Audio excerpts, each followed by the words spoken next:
Good day to you all. My name is Gary, and I am a brand new trucker. So I decided what I wanted to do was to document my first year in the trucking industry. And this is going to be from the perspective of a 53-year-old. Now, I know a lot of you seasoned truckers are probably wondering, why? Why get into trucking at 53 years old? Well, sometimes life throws you curves and you have to keep swinging. I was injured about a year and a half ago. It led to another injury that led to scar tissue and arthritis, and basically made it too painful to do my old job.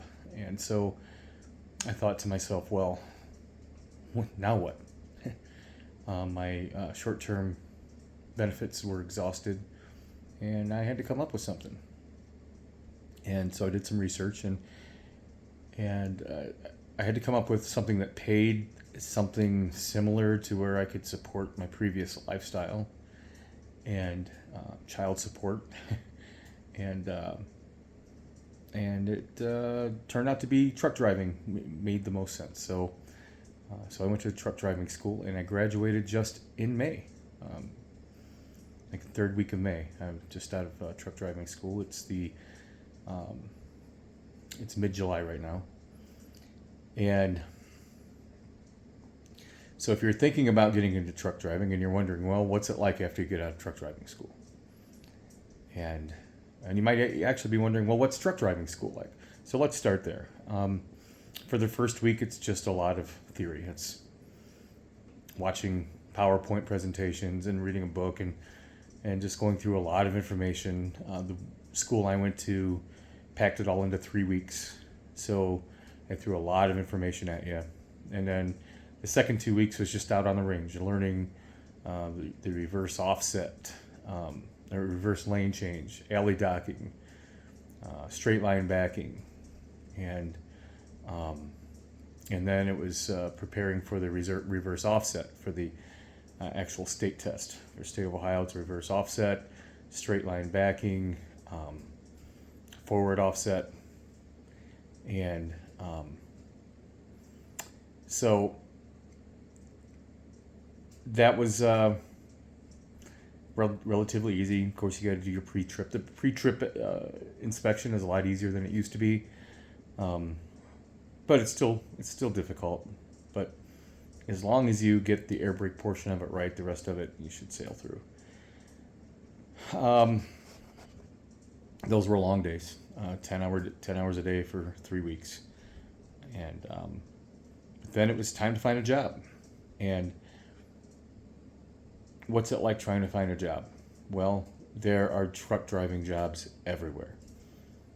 It will not be difficult to find a truck driving job. What will be difficult is finding out the best fit for you. And you have to do your research, and you have to shop around. Multiply for multiple companies.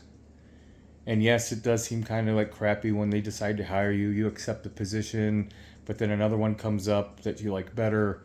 But you got to do what's right for you. The trucking companies, they burn through people like crazy. Ultimately, at my age, I was hoping to find somewhere I could just land and finish out my career. I'm too old. I don't have enough years in me to chase money, to chase the greatest, shiniest thing. But for a lot of you, it probably means going over the road. And by over the road, I mean you're going to be out for long stretches at a time. Some places you're out for 17 straight days, and you come home for 2 or 3 days, and then you're back out again for long stretches. I will tell you, it's not a job, it's a lifestyle. And you have to enjoy being out on the road and spending a long time alone, and staying in truck stops and sleeping in your truck. And for some people, that's a great life. Some people love a solitary life.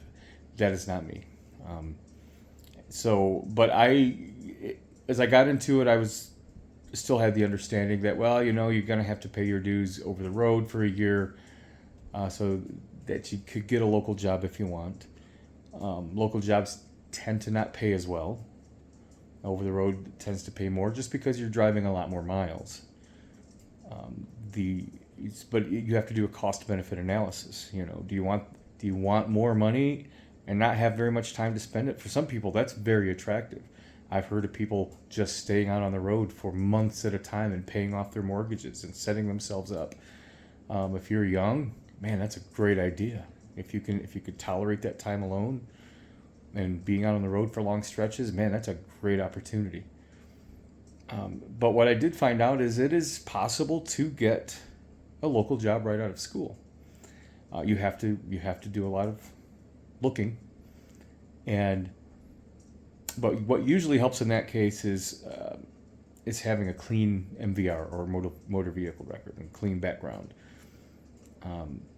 Because the insurance rates are higher for local companies because they tend to have fewer employees, and so if they are willing to hire new drivers right out of school, you gotta have a clean record. And fortunately for me, that was the case, and I landed at a job that I thought had some promise, but unfortunately for me, the injury that made me have this pivot in life, the job was too physical for me, and I discovered fairly quickly this wasn't going to work. So it was back to the drawing board for me. I said, well, there goes my local job. But luckily, and with the help of a friend, I did land a job as a line haul driver for R&L Transport. R&L Carriers, and right out of school. What helped is I had about 7,000 or 8,000 miles of tanker experience. I had my hazmat, I had my doubles and triples, I had my tanker. I thought right at the beginning, why not just get all of those things that might make me more attractive to an employer, and it turned out to be a good choice. So I would recommend that to you, even if you don't plan on doing hazmat, even if you don't plan on doing doubles or triples, which is mainly LTL or less than truckload, which I'll explain later. But get them anyway. Just have them on your license. It makes you never know what's going to happen, and so you might need to pivot quickly. And having those on your having those endorsements can help you transition faster. But I just started that job on Monday. I think what helped too is I had a really good road test. Having those, 7,000-8,000 miles of tanker experience really taught me a lot about what's important driving doubles and triples is handling curves carefully, giving yourselves larger cushions and space from the vehicle in front of you, and changing lanes slowly and gently. Those things are very important when you drive a tanker, especially a full one, or even a half full one's worse. If you have a half full tanker, you really have to watch your turns and your curves and your stopping speed. Well, those are very important when you're dealing with doubles and triples too. And so I understood that part of it a lot more. So my road test went really well. That helped me get the job too. But I haven't actually driven the truck yet. As in most bigger companies, I'm with R&L, and I started Monday. Lots of safety videos, lots of onboarding procedures, lots of little mini courses, Zoom meeting courses, instructor-led courses, and it's long and it's tedious, but it's important. Everything you talked about is important, especially when you're dealing with mixed hazmat loads that LTL often does. And so, in case you're wondering what LTL is, LTL means less than truckload. So if you're over the road, you're probably dealing with one big load of one commodity, and you're delivering it to one company who needs the entire truckload. The less than truckload it's for those people who need something transported by a semi-truck that only needs a couple pallets of things. So these LTL companies, they kind of amalgamate all these packages depending on the direction that they're going, in the area that they need delivered to, and they put them on trucks, sort of like Amazon does. But these are truckload type things, pallets of stuff and chemicals and dry goods, foods. Like it just there's mixed things. It's anything and everything. And line haul is where basically you'll have smaller, what they call pup trailers. So they're already kind of pre-sorted already into smaller trailers, and then you take them from terminal to terminal, or you drive halfway and swap trailers with somebody who's bringing stuff in your direction, and then you swap trailer sets and you go back to your terminal. And then you have P&D, which is pickup and delivery. So those are the ones that take the loaded trucks out. The first half of their day is spent dropping off all these loads to all these different customers. And then the second half of the day is picking up loads that need to go back to the terminal, be sorted and shipped out. And so that's LTL. And so you're either going to be a delivery person or a line haul. Line haul's typically at nighttime. I worked for the railroad for over 20 years. The vast majority of that was on midnight. So for me, it's a no-brainer. Plus, there's a lot less traffic, and it's quieter, it's calmer. And at my age, that's desirable. But so Monday, I go in and I'll be with a trainer, and I'll just do a ride along for the first day or two. And then I'll start driving, and I have a big long checklist that as I master a certain area that gets checked off, and then finally when that gets all checked off, and the trainer feels that I am knowledgeable enough and skilled enough to go out on my own, I'm on the extra board. The extra board is, and the best way I can explain the extra board is you have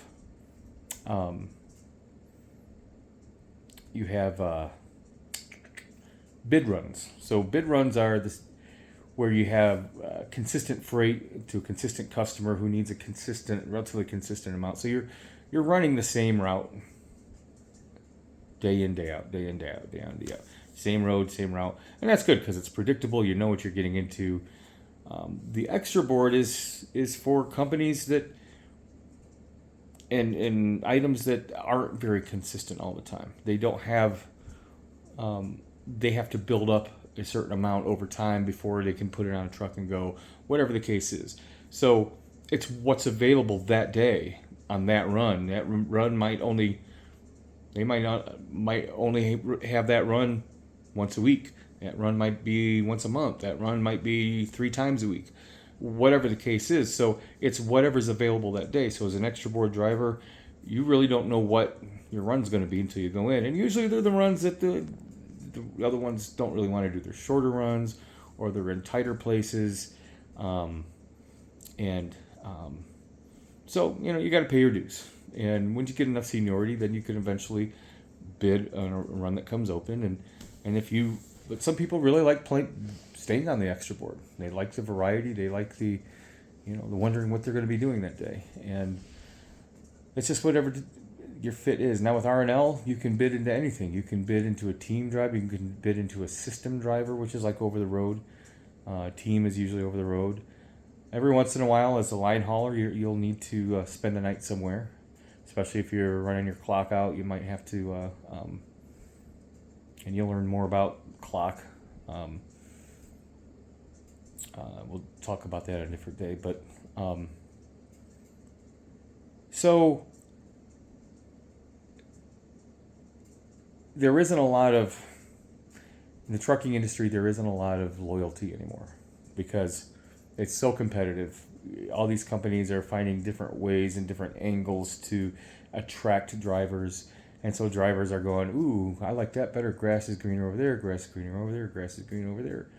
And now especially with all these CDLs being taken away because of the immigration stuff happening right now, and these fake CDL schools and all of that, now the shortage is even worse. So it's becoming very difficult for truck driving companies to retain drivers. For me,